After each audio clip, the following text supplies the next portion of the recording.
We're going to give you 5 ways to protect yourself from the dangerous virus zero-day attacks.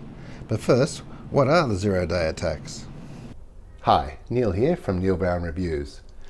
Hi, is the idea of a day zero threat. So what's a day zero threat? Obviously a threat.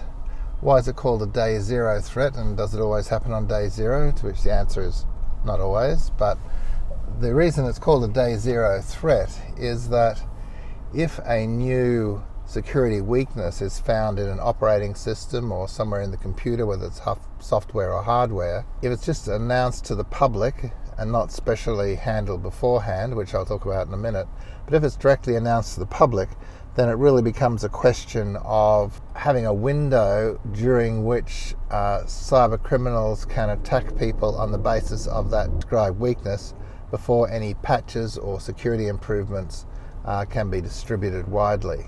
That is, the communities had no time, 0 days, to respond to this threat. So it's called a zero-day threat.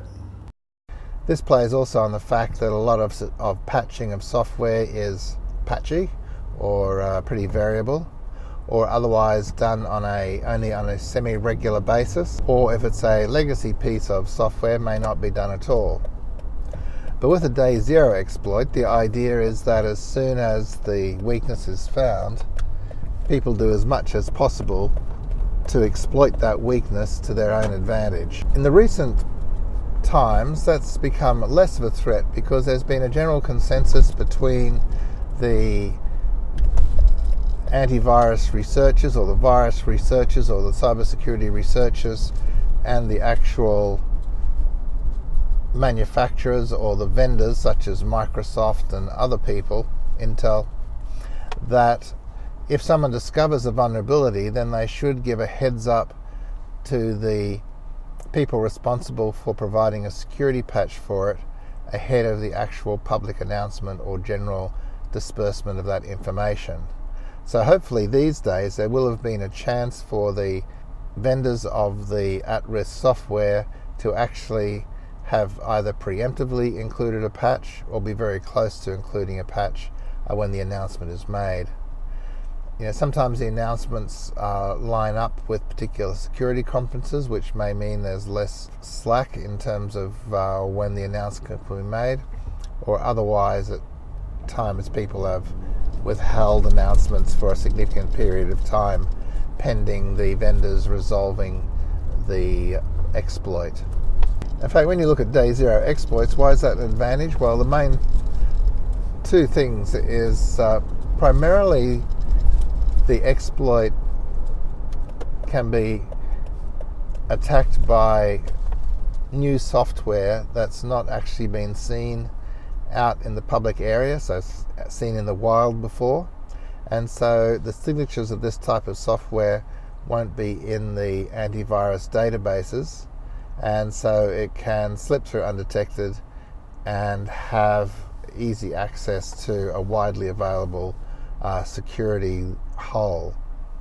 Two things that go against this. One, if you try and update a previously released virus to attack this new area, then people's antivirus databases will actually have that virus possibly in their system, and so if you do have antivirus, then that you won't be exposed to that day zero attack, and they're just hoping that there's enough people without antivirus or up-to-date antivirus that a modified virus will slip through.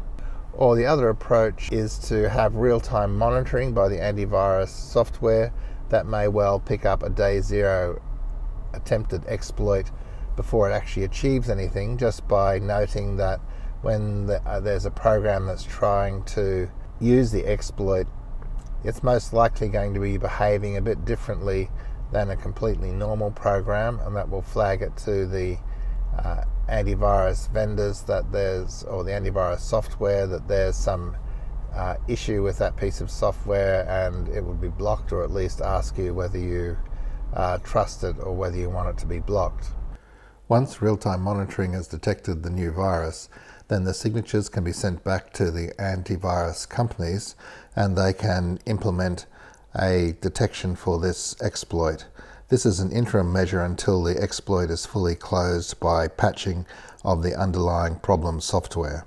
In summary, we've looked at the problems of day zero attacks or day zero exploits, and we've seen that antivirus software can be active against it, and also the other defense is to patch your software in a timely fashion so that any newly discovered exploits are closed as soon as possible.